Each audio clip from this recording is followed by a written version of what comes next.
अस्सलाम वालेकुम नाज़रीन, मैं हूं रामीन सैयद और आप देख रहे हैं प्रोग्राम ज़ेरे बहस। सियासी मंजरनामा किसी सूरत सेटल होता नज़र नहीं आ रहा है। मुफ़ाहिमत और मुज़ाकरात की आवाज़ें हर थोड़े दिन बाद उठती हैं, मगर फिर मुज़ाहिमत और जारहियत ज़ोर पकड़ लेती है। हुकूमत कई बार बानी तहरीक इंसाफ को बैठ कर बात करने की दावत देती रही, मगर बानी का बयान सामने आता रहा कि सियासतदानों के पास जब मैंडेट ही नहीं है तो फिर उनसे क्या बात की जाए। फिर रिसेंटली बानी की स्टेटमेंट ये सामने आई जिसमें उन्होंने आम माफ़ी देने, बातचीत करने और साथ मिलकर चलने की ख्वाहिश जाहिर कर दी और ये कहा कि मुल्क और कौम की खातिर सीज़ फायर होना चाहिए। मगर फिर पीटीआई पर एक बार फिर मुश्किलात बढ़ती नज़र आ रही हैं। रऊफ़ हसन पर हमला हो जाता है, तहरीक इंसाफ का इस्लामाबाद में जो मरकज़ी दफ्तर था वो सील कर दिया जाता है। फिर दूसरी तरफ तहरीक इंसाफ और मौलाना फजलुर रहमान भी तहरीक तहफ़्फ़ुज़ आइन के लिए इकट्ठे नज़र आ रहे हैं। तो ये सियासी इस्तेहकाम क्या एक शराब बनता जा रहा है जिसकी ख्वाहिश तो हर एक के दिल में है, मगर ये इतना फार फेस्ट है कि इसका कोई सिरा हाथ आता नज़र नहीं आ रहा। इसी पर बात कर लेते हैं। राव खालिद साहब, ये जो एक ख्वाब था कि इलेक्शंस होंगे, उसके बाद रावी चैन ही चैन लिखेगा, सियासी इस्तेहकाम आ जाएगा, सारी मुश्किलात दूर हो जाएंगी, क्या ये ख्वाब ही रह जाएगा? देखिए, वो कहते हैं we are not living in normal times. ये सूरत हाल जो है मामूल की तरफ क्यों नहीं आ पा रहे जी। ऑलमोस्ट कह ले, लेकिन बीच में कोई थोड़ा सा आता था। अब तो बिल्कुल ही वो भी जो बीच पे रिस्पाइट यानी abnormality has been the normal नजर नहीं आ रही उस तरह से। हाँ जी, हाँ जी। ये बेसिक क्वेश्चन तो ये है कि क्यों नहीं इलेक्शन के बाद जो हम एक्सपेक्ट कर रहे थे वो क्यों नहीं हो रहा। मामलात नॉर्मलाइजेशन की तरफ क्यों नहीं आ रहे, मामूल की तरफ क्यों नहीं हो रही चीज़ें, बल्कि आए रोज़ जो है वो तनाव में बतदरीज इजाफा होता चला जा रहा है। भले इदारों के दरमियान हो तनाव, भले सियासी जमातों के दरमियान हो। अब इस पे सोचने की बात यह, मैं कंस्पिरेसी थ्योरी पे इतना यकीन नहीं रखता। फैक्ट्स हों तो ठीक है, बंदा उसको देखता है, लेकिन इसमें मुझे मजबूरन ये कहना पड़ रहा है कि कौन है जो नहीं चाहता कि मुल्क में सियासी अफरा तफरी ख़त्म हो, सियासी इस्तेहकाम आए, 24 करोड़ आबादी का मुल्क, न्यूक्लियर मुल्क, उसमें सुकून हो और एक नॉर्मल प्रोसेस हो, डेमोक्रेटिक या बाकी। तो मैं ये नहीं कह ले कि एक नॉन बिलीवर हूँ कंस्पिरेसी थ्योरी पे, लेकिन still I believe now started believing कि इसमें कुछ ना कुछ एलिमेंट्स जो है ना बाहर के हैं, जो अगयार की साजिश, शहबाज शरीफ साहब की अगर उर्दू में इस्तेमाल करूँ तो जी, अगयार की साजिश जो है ना उस पर कुछ ना कुछ आसार, कुछ ना कुछ गड़बड़ ऐसी है जो हो रही है। और उसकी सपोर्ट में मैं बड़े मंजे हुए सियासतदान हैं, इंटरनेशनल मामलात में बड़ी गहरी नज़र है, तारीख़ का इदराक रखते हैं, बड़े सीनियर साफ़ी हैं, मुशाहिद हुसैन सैयद साहब। उनका ट्वीट है जो मेरी इस कंस्पिरेसी थ्योरी पे यकीन को बढ़ा रहा है। कुछ चीज़ें हैं जो मेरे इल्म में हैं, लेकिन अभी हम उस पर उस तरह से बात नहीं कर सकते ओपनली। जो उनकी जो नाराज़गी है या गुस्सा है, वो मकासद और उनके टारगेट कौन है बुनियादी तौर पे, जो इंटरनेशनल फोर्सेस हैं, तो उसके ऊपर। तो उसमें मुझे जो जब आप दाएं बाएं देखते सारी सूरत हाल को बनज़र गायर जायज़ा लेने के बाद, तो हमें नज़र ये आता है कि खामोशी भी है और बेबसी और बेखबरी भी नज़र आती है। तो ये बहुत तशवीशनाक सूरत हाल है। एक दिन हमें लगता है कि शायद मामलात को ठीक तरफ चल पड़ेंगे, अगले दिन कुछ ऐसा वाक़या होता है जैसे आपने मेंशन किया रऊफ़ हसन साहब वाला हो गया, फिर पीटीआई का वो हो गया, हाँ उनके दफ्तर वाला सील करने का और उनके तोड़ फोड़ का वहाँ पे वाक़या हो गया। तो यानी ये ऐसे गैर ज़रूरी इक़दामात हैं जो अगर ना किए जाते तो मेरा ख्याल है उससे कोई बहुत बड़ा फ़र्क नहीं पड़ना था, ना कोई हुकूमत को फ़ायदा होना था, ना कोई पीटीआई को बहुत बड़ा नुकसान, उल्टा पीटीआई को फ़ायदा हो गया। वो फिर रोना धोना शुरू हो गया है, फिर वो मजलूम बन के फिर अपना सारा वो अपने कर रहे हैं। फिर हम अदालतों की तरफ देखते हैं तो वहाँ से हमें जिस किस्म की बातें सुनने में आ रही हैं, जिस किस्म की ऑब्जर्वेशंस आ रही हैं, जिस किस्म के ऑर्डर्स आ रहे हैं, तो उससे भी कोई खैर की खबर नहीं आ रही। उसमें भी टकराव और तनाव की कैफियत हमें नज़र आती है। तो ये बुनियादी तौर पे हम तो तबसरा ही कर सकते हैं, हमारे तो कोई इख्तियार नहीं है उस तरह से। हम सिर्फ यही दुआ कर सकते हैं और ये कह सकते हैं कि जो भी बाइख्तियार लोग हैं, मुक्तदरा है या दूसरे लोग जो है, सियासी लोग जो हैं, लेकिन राव खालिद साहब, आपको कोई इंटरनल फैक्टर नहीं नज़र आता है इस सब में? सिर्फ बैरूनी फैक्टर्स ही आपकी नज़र में ज़्यादा इंपॉर्टेंट है इस वक्त? देखिए, इंटरनल फैक्टर्स जब होते हैं ना तो उसमें ये होता है कि पॉलिटिकल पार्टीज़ तो पिछले दिहाइयों से एक दूसरे को ख़त्म करने के चक्कर में, एक दूसरे को सज़ा देने के चक्कर में, एक दूसरे से बदला लेने के चक्कर में रहती हैं ताकि वो उनकी स्पेस ख़त्म की जाए, अपनी स्पेस बढ़ाई जाए।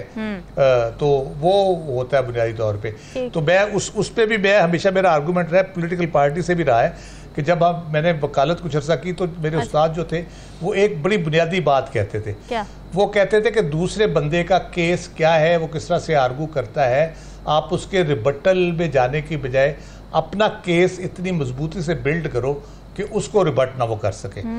तो यहाँ मसला ये है कि हम दूसरे का केस खराब करने के चक्कर में होते हैं, अपना केस हमारा है ही कोई नहीं। एक दूसरे का बयानिया ख़त्म करने के लिए हम पता नहीं कहाँ तक चले जाते हैं, लेकिन अपना बयानिया हम बना नहीं पाते। अगर हम अपना बयानिया बनाएंगे, अपने ही आर्गूमेंट्स को मजबूत करेंगे, अपनी कारकर्दगी को बेहतर करेंगे, तो दूसरी साइड की आर्गूमेंट और सारा वो ख़त्म होती चली जाएगी और उसकी कन्विंसिंग पावर ख़त्म होती चली जाएगी। तो हमारा सियासतदानों का तो ये रहा है ये मसला। लेकिन अभी जो सिचुएशन है उसमें जो ओवरऑल हमारे इन्वायरमेंट है जिसमें मईशत आपकी बहुत इंपॉर्टेंट है, माशी सूरत बहुत इंपॉर्टेंट है, उसमें आप पॉलिटिकल स्टेबिलिटी के बगैर नहीं चल सकते। जो रिक्वायरमेंट है सब मुल्क की आपके, चाहे उसमें बैरूनी सरमायाकारी हो, चाहे आपके सनती फ़रोग हो, इन्वेस्टमेंट लोकल हो या बाहर से आनी हो, या बाकी मामला जो मुल्क के चल रहे हैं, लॉ एंड ऑर्डर की सिचुएशन आपकी ख़राब हो रही है ओवरऑल। जब हम देखते हैं शहरों के हवाले से देख लें, ओवरऑल मुल्क के हवाले से देख लें, तो जो फोर्सेस हैं जिनको तवज्जो पूरी उनकी मबजूल होती है इन सारी चीज़ों की तरफ, उनको भी आप फिर डाइवर्ट करते हैं। जब आप मकान गिराने के लिए भेजेंगे तो 150 पुलिस वाले आएंगे वहाँ पे, तो मीनवाइल गली मोहल्ले में जो चोर चक्के हैं उनको मौका मिल जाएगा कि अब पुलिस उधर लगी हुई है तो हम इधर से वारदात कर लें। और ये नॉर्मल सी बात है। ये जब भी ये प्रोटेस्ट होते हैं ना, जलसे धरने वगैरह होते हैं, उसमें वारदातें बढ़ जाती है क्योंकि फोकस जो लॉ इन्फोर्समेंट एजेंसीज का वो और तरफ हो जाता है। तो ये सारी चीज़ें देखने की है। जो कंसर्न अथॉरिटीज़ हैं, जो कंसर्न लोग हैं, जो सियाने लोग हैं, उनको मेरा ख्याल है गौर करना चाहिए, प्रायोरिटी सेट करने की ज़रूरत है। बिल्कुल ठीक है। नजमुल साकिब साहब, कौन है जो सियासी इस्तेहकाम नहीं आने देना चाहता इस पाकिस्तान में? नवीन, देखिए, अगर आप सियासी इस्तेहकाम की बात करते हैं तो सबसे पहले तो आपको ये देखना पड़ेगा कि मुल्क की दो बड़ी सियासी पार्टियां, मुस्लिम लीग नून और पाकिस्तान पीपल्स पार्टी और उनके इत्तेहादी, इन सब के तई तो इस्तेहकाम आ चुका है। आपको नज़र आ रही है नून लीग सड़कों पे, पाकिस्तान पीपल्स पार्टी सड़कों पे कि जी सियासी इस्तेहकाम नहीं है, मुल्क में ये हो रहा है वो हो रहा है? नहीं आ रहा ना नज़र। आपको देखना पड़ेगा कि सियासी इस्तेहकाम किस चिड़िया का नाम है। अच्छा। और वो कौन उस तरफ, टेबल के उस तरफ कौन है और इस तरफ कौन है। तो सबसे पहले तो ये देखते हैं कि सियासी इस्तेहकाम सिर्फ पीटीआई के लिए इस वक्त नहीं है, मौलाना फजलुर रहमान साहब के लिए नहीं है, जमाते इस्लामिया के लिए नहीं है, लेकिन पूछें एमक्यूएम से, उनके लिए तो सियासी इस्तेहकाम आ चुका है। पूछें इस पूरी हुकूमत में तमाम वज़रा से, आप प्रोविंशियल असम्बलियों में पूछें, सबसे पूछें सिवाय केपीके के, क्योंकि केपीके की जो हुकूमत है वो हमें पता है पीटीआई की है और वो चाहती है कि पहले यानी फेडरेशन में सियासी इस्तेहकाम आए, मतलब ये कि खान साहब वापस दोबारा आए। तो पहले एक पॉइंट तो ये बड़ा क्लियर हुआ कि सियासी इस्तेहकाम की डेफिनेशन जो है, जो उसकी तारीफ है या जो उससे मकसद लिया जाता है, वो मुख्तलिफ जगहों पे आपको मुख्तलिफ नजर आएगा। बिल्कुल सही। दूसरा ये कि ये सियासी इस्तेहकाम लाना जनरली स्पीकिंग जिम्मेदारी किसकी है? अब उसमें पार्लियामेंट आती है, अदलिया आती है, इस्टेब्लिशमेंट आती है, अवाम आते हैं, हुकूमत आती है और मीडिया आती है। ये मैंने 6 यानी आपको बताई हैं चीजें कि जिनकी जिम्मेदारी बन सकती है। इनमें से कौन जिम्मेदारी ले रहा है?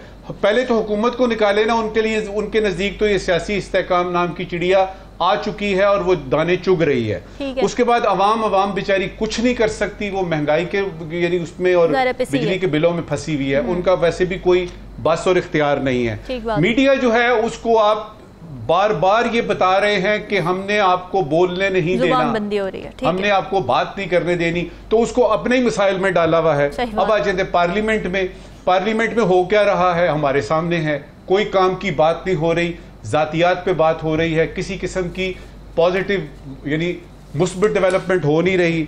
अदलिया पे आ जाते हैं, उनके अपने मसाइल हमारे सामने हैं। वो 6 जजों का खत देख लीजिए।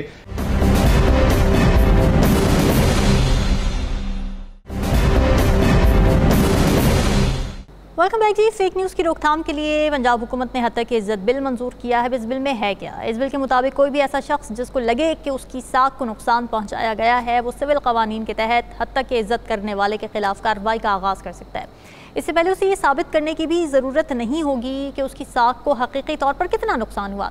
फिर इस कानून के दायरे इख्तियार में हर वो शख्स आएगा जो सोशल मीडिया की वेबसाइट्स के ज़रिए आवाम तक पहुँचाने के मकसद से तस्वीर, आवाज़ें, इशारे, अलामात या तहरीरें नशर करेगा। उन सोशल मीडिया प्लेटफॉर्म्स और एप्लीकेशंस में फेसबुक शामिल है, एक्स या ट्विटर, इंस्टाग्राम, व्हाट्सएप और टिकटॉक वगैरह भी शामिल है। तो इस बिल पर सहाफ़ती तंजीमों की जानिब से तो खासा एतराज़ किया जा रहा है। हुकूमत इसे डिसइंफॉर्मेशन और फेक न्यूज़ से निपटने के लिए ज़रूरी करार दे रही है, मगर सहाफ़ियों का ये कहना है कि ये बिल असल में आज़ादी इज़हार राय और प्रेस फ्रीडम पर एक कदगन है और आइन के आर्टिकल 19 की खिलाफ वर्जी है। नज़मुल साकिब साहब, ये bill anti fake news bill है या फिर एंटी फ्री स्पीच बिल है?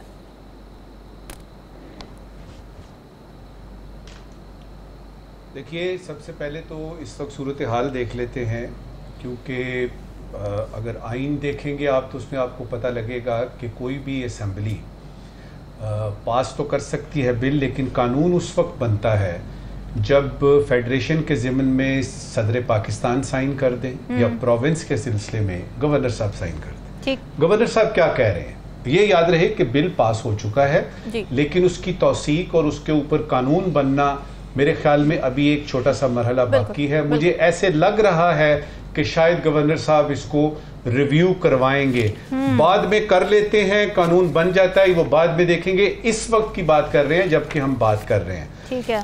2 उन्होंने बयानात दिए हैं जो मुझे सोचने पे मजबूर कर रहे हैं कि इसमें गवर्नर साहब और पाकिस्तान पीपल्स पार्टी जिनके वो गवर्नर हैं, ये इस बिल के हक में नहीं है। पहला बयान उनका ये है कि बिल पर नजर सानी की जरूरत है, यानी इसको दोबारा से देखने की जरूरत है। ये बिल हरफे आखिर नहीं है, हरफे आखिर नहीं है। दूसरा ये कि काबिल एतराज बातें इस बिल से निकाली जाएं। इसका मतलब ये है कि गवर्नर साहब जिन्होंने इसकी तौसीक कर दी है, जिन्होंने इसको साइन करके तो कानून बनाना है, उनका ये ख्याल है कि इसमें कुछ काबिल एतराज बातें मौजूद हैं। तो ये तो हो गई इस वक्त की सूरत हाल। अब आते हैं आपके सवाल की तरफ। देखिए, जितनी जल्दी में ये बिल पास किया गया है ना, हमारे यहाँ आजकल हर काम जल्दी जल्दी हो रहा है। पता नहीं इनको यकीन नहीं है कि सुबह आएगी तो हम चीफ मिनिस्टर होंगे कि नहीं, सुबह आएगी तो सूरज निकलेगा कि नहीं। वो इतनी जल्दी किस चीज की है? आप उस पर थोड़ा सा जरा गौर खौस करने का अपोजिशन को भी तो मौका दे दीजिए को खुदा को खौफ भी कोई चीज होती है, लेकिन नहीं, फटाफट करे, कोरम पूरा हो गया, चले शाबाश ये करें। तो इसमें जल्दी से जरा थोड़ा सा आज शक पैदा होता है कि इतनी जल्दी की जरूरत क्या थी। फिर दूसरा शक ये पैदा होता है या सवाल ये पैदा होता है कि 2002 का ऑर्डिनेंस मौजूद है, पीका मौजूद है, उस पे तो इम्प्लीमेंटेशन के मसाइल हैं। आप नए से नया ले आएंगे, कल को केपी में एक आ जाएगा इसके बिल्कुल उलट, फिर हम क्या करेंगे? सिंध वाले कहेंगे जी कि नहीं, असल में तो ये यानी हत्या की इज्जत का उसकी डेफिनेशन ये है, उसमें ये होना चाहिए। 2 पॉइंट्स इस बिल से पहले भी सोशल मीडिया और कोई अदलिया के खिलाफ बात करता है या कोई जर्नलिस्ट है तो वो तो पकड़ धकड़ तो जारी थी। सही बात। अब ये होगा कि ये पकड़ धकड़ जो होगी वो कानून के मुताबिक होगी, वो कानून के मुताबिक होगी। अच्छा, मेरी बात समझिएगा मैं क्या कह रहा हूं। ठीक है। पहले ये होता था कि हमें पता लगता था फलां जर्नलिस्ट जो है वो गायब हो गया फलां। अब ये है कि कानून के मुताबिक होगा। मुझे तो इसमें कोई फर्क नजर नहीं आ रहा, क्योंकि जब फैसला हो जाए, जब ठीक है जी कानून के अंदर ले। यानी दूसरा पॉइंट, विफाकी और सूबाई हुकूमतों को कानून साजी का इख्तियार है, प्लीज इसको मानिए। ठीक है। और सिर्फ ये ना कहिए कि जी वो क्यों कर रहे हैं, भाई उनको इख्तियार है। अच्छा। अब वो अपना इख्तियार इंसाफ की बेसिस पे करते हैं इस्तेमाल, या उसको वो नाइंसाफी या बीच में कुछ रख के कुंडियां शुंडियां रख के करते हैं, ये उनकी सवाबदीद है, लेकिन उनके पास इख्तियार मौजूद है। आखिरी बात जी, इजहार राय जो है ना जी, वो शुतर बेमहार नहीं होना चाहिए। इसका मतलब ये है कि इस बिल में गला घोंटा जा रहा है तो गलत बात है, और दूसरी तरफ से इजहार राय अगर शुतर बेमुहार है तो उसकी तरफ भी देखना चाहिए, वो भी गलत है। बिल्कुल ठीक है, बिल्कुल ठीक है। राव खालिद साहब, आपके ख्याल में इस बिल में क्या क्या प्रॉब्लम्स हैं? सबसे बड़ी प्रॉब्लम जो हमारे यहाँ होती है वो पॉलिटिकली मोटिवेटेड ये स्टेप्स होते हैं और उनके पर्पस वो नहीं होता जो बताया जाता है। ठीक है कि जी इसमें जो लोग लिमिट्स क्रॉस कर रहे हैं या डिफेम कर रहे हैं लोगों को, उनका पकड़ना मकसूद है, बल्कि असल में टारगेट किलिंग होती है ऐसी जो लॉज बना के ना, और उसमें घेरा जाता है लोगों को, जिनको घेरना होता है उनको घेरा जाता है। ठीक है, तो ये सबसे बड़ा मसला है इन बिलों का, ये मिस यूज़ ऑफ जो लॉ है वो हमारे यहाँ हिस्ट्री है पूरी। आप कहेंगे तो मैं हज़ारों मिसालें दे दूंगा आपको। अच्छा, फिर एक हिस्ट्री मुस्लिम लीग नून की भी है, वो इस किस्म के कवानीन बनाने में बड़े माहिर हैं, और हिस्ट्री ये भी है कि वो खुद ही फंसते हैं ऐसे कवानीन में। मैं आपको 2-3 मिसालें दे देता हूँ। एक 1997 में ATA बनाया था मियाँ साहब ने, अपोजिशन ने बड़ी उसकी मुखालफत की थी। अच्छा। कि ये ना करें, एंटी टेररिस्ट एक्ट जो आप बना रहे हैं, इसमें जो चीज़ें आप डाल रहे हैं ये बड़ा डेंजरस कानून बना दिया, ये बड़ा ख़तरनाक होगा।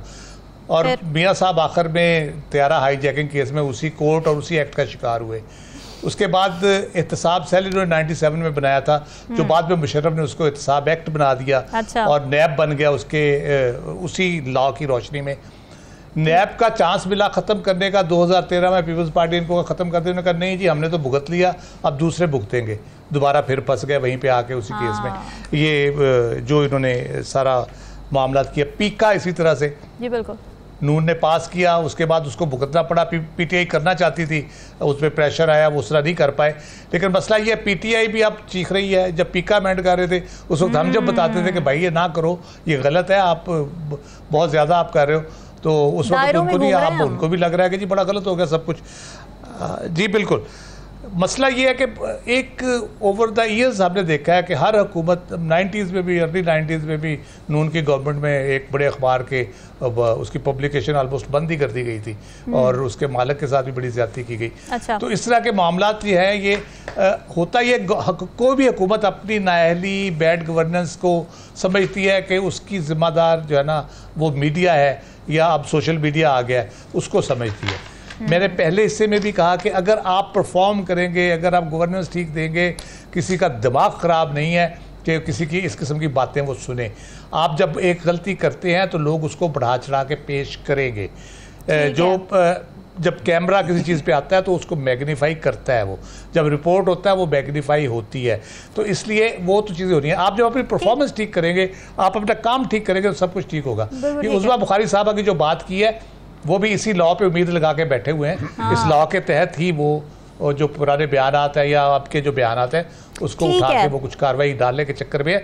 उसकी थोड़ी सी शुनीद मुझे भी मिली है, और देखें जब पास होगा तो फिर पता चलेगा। चलें साकिब, नून लीग मुसलसल ये कह रही है कि भाई ये एक डिसइंफॉर्मेशन और फेक न्यूज़ को केटर करने के लिए या उसे कॉम्बैट करने के लिए एक बिल लेकर आए हैं, क्योंकि यहाँ पर बगैर सबूतों के इल्ज़ाम लगा दिए जाते हैं, कैरेक्टर असैसिनेशन होती रहती है, और अभी तक इल्ज़ाम साबित नहीं हुआ होता मगर उस इंसान की धज्जियाँ उड़ा दी जाती हैं पब्लिकली, मीडिया में आके बात करके। डिसइंफॉर्मेशन के लिहाज से ठीक है, समझ आती है, इट मेक्स सेंस, बट वही प्रॉब्लम है कि एक लाइन है सेंसरशिप के दरमियान और डिसइंफॉर्मेशन के दरमियान, वो लाइन क्रॉस ना हो। क्या इसके लिए कोई मेजर लिया गया है इस बिल में? इसके लिए कोई मेजर जो है वो नहीं लिए गए, इसलिए इस पर तनकीद हो रही है। और ख़ास तौर पर कोई बंदा अगर ये समझे कि उसकी साख को नुकसान पहुंचा है तो वो इस हवाले से केस फाइल करेगा, और उसको इनिशली साबित करने की ज़रूरत नहीं है कि उसकी साख को नुकसान क्या पहुंचा है। हाँ। अब यहीं पे आप देख लेना कि अगर मैंने कोई बात की है तो लाहौर बैठा एक बंदा जो है वो मुझ पे केस करेगा और वो कहेगा कि आप आए ना, तो उसको इनिशली साबित करने की भी ज़रूरत नहीं है। और इनिशली जो जुर्माना है वो अगर अदालत कहे कि हम जो है वो इंटरम ऑर्डर के जरिए आपको जुर्माना कर रहे हैं, वो अदा करें, फिर केस चलेगा। फिर केस के आप फैक्ट्स जो है वो रिपोर्ट भी नहीं कर सकते, बात भी नहीं कर सकते। फिर एक लफ्ज़ इस्तेमाल किया गया है गैर मुनसिफाना तनकीद। अंदाजा लगाएं कि गैर मुनसिफाना या मुनसिफाना तनकीद का ये डिटरमिन कौन करेगा? मतलब मैं एक तनकीद कर रहा हूँ एग्जीक्यूटिव हेड पे, हाँ। जो है वो कौमी खजाने से उन पर खर्च हो रहा है, तो उसको वो अगर कह दे कि ये जी गैर मुनसिफाना तनकीद है तो फिर मेरे खिलाफ केस बनेगा। फिर एक और चीज उन्होंने कहा है कि जी जी जी नहीं, फेक न्यूज डिस इन्फॉर्मेशन उस पर तो कोई दो राय नहीं है, उस पर रुकना चाहिए। लेकिन ये जो तनकीद है, तनकीद बाद औक़ात बड़ी सख्त तनकीद होती है, और वो तनकीद, सख्त तनकीद सहने का हौसला होना चाहिए हमारे जो पब्लिक ऑफिस होल्ड कर रहे होते हैं। ऐसा नहीं है पब्लिक ऑफिस होल्डर कोई मुकद्दस गाय होती है, उन पे बात नहीं हो सकती। आखिरी बात सिर्फ ट्रिब्यूनल्स है ना, वो गवर्नमेंट के हाथ में होंगे, ट्रिब्यूनल्स गवर्नमेंट के हाथ में होंगे, उन्होंने लगाने हैं और उन्होंने सारा जो है वो आगे लेकर चलना है। सवाल आपके लिए छोड़ के जा रहे हैं, इजाजत, अल्लाह हाफ़िज़।